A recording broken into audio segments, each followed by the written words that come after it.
Hi, this is Hattie, and today we are still talking about diabetes, and I have a very special person with me. Her name is Emily. So I'm going to ask her some questions, and then she'll give us her little journey and story about her life. So, Emily, how old are you? I'm 20. And you've had diabetes since you were a small child? Yeah, I got it when I was 9. Okay, and that is actually diabetes mellitus 1. So that means her pancreas is not able to secrete any insulin. So there's a lot of things that go along with that. And being a small child, your parents have to take an active role. Do you want to tell us the story of how you found out you had diabetes? Yeah, it's actually not a typical story that most kids would have. I grew so quickly when I was young because all of my siblings, my brothers, are super tall, and so is my dad. So one day my brother and I decided we didn't want to go to school. So we would tag team, and we both decided we were sick. So my mom goes, well, if you both are sick, you both can go to the doctor. So we both kind of were like, okay, our doctor is cool. She'll just be like, she'll know what we're doing, but she'll roll with it. But she'll be like, you have to go to school tomorrow. So we went to the doctor, and everything's going like a normal appointment. And my doctor notices I haven't had a certain test done in a while. So she's like, oh, might as well get it done while we're here. So I just remember being in the room and my mom leaving and talking to my doctor, and she's coming back in and she's kind of like out of sorts, but I'm messing around with my brother. And then I find out I have to go to another doctor's that same afternoon, and I'm kind of like, oh, why? And nobody's really telling me anything, probably because they don't want to freak me out, but I'm just like, whatever. So I go to the other doctor, and I'm just playing and doing whatever, and then I go in with him, and he like starts telling me stuff, and I'm just like, okay. I kind of just go with it, and they start giving me shots, and he's like, you need to go to the hospital, and I'm like, okay. And I'm like, can my sister take me at least? So my mom's like, I don't even know where my mom went at this point. She's obviously beside herself because I'm the baby of the family. So my sister comes and gets me. I'm in the hospital the same day. I'm in the hospital for a week, and then the journey begins on it. But it was very easy for me in the beginning. I remember you were telling me a story that your mom would come in and check up on you in the middle of the night because something with blood sugar dropping and she wasn't sure. My mom is like psychic. She would know. She would know when to test me. Weirdest thing ever. She would bug me all the time. Like, she was relentless about it.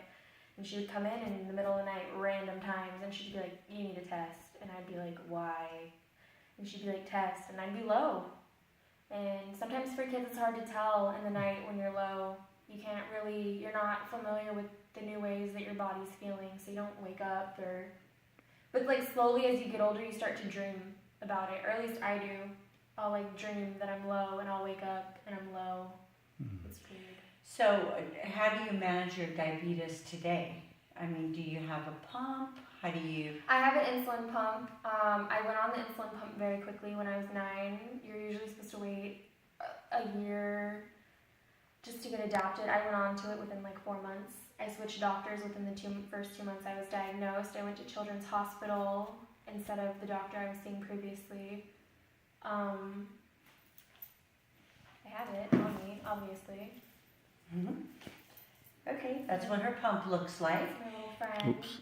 And so, let's say you're working out. Do you have to give yourself some more insulin, or Well, how does that work out for you? For me personally, I lower my insulin, or I honestly just take my pump off completely while I'm working out. It depends on where my blood sugars are at the time. Mm-hmm. When I was in sports, I was off my pump all the time, and my mom would have panic attacks because I would be off it for hours and not even.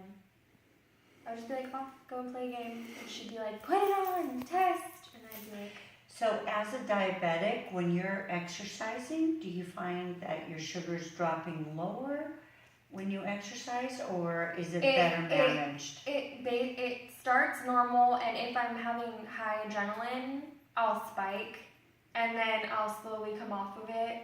And they try to keep you from doing the spike, Yeah. but that's usually what happens to me. And then after, I'll like fall and just stay normal. But when you give us like a rough workout, I go low. Go low. Okay. So when you work out, it drops your blood sugar, of course, because you're utilizing your energy. Now, one more question. And so, do you find your diet being very difficult to manage, or, I mean, because you look pretty awesome. I mean, you do not look like a diabetic. So Yeah. Last year, I just noticed my body didn't feel good, and over the years of like being diabetic, I just noticed everything would slowly transition. So as of last year, I went gluten-free, I went all organic. I don't eat sugar very often. If I try not to, I cut processed stuff out of my life. I take vitamins, and that honestly makes everything so much easier. Diet is the main part when it comes to managing your diabetes. It's the most important part. I know we have all our medication that, oh, you can do whatever you want, live your normal life, eat whatever you want. You have to be on a good diet. You have to do it. So that's when I noticed that everything was better. well, thank you, Emily, for spending some time with us today. I really appreciate this. And so basically with diabetes 1, you have to manage your diet. So even if you're a diabetic 2, you have to manage your diet. But Emily is in it for the long haul, and she doesn't have any complications because she takes care of herself. So I hope this helped you today, and we'll see you tomorrow.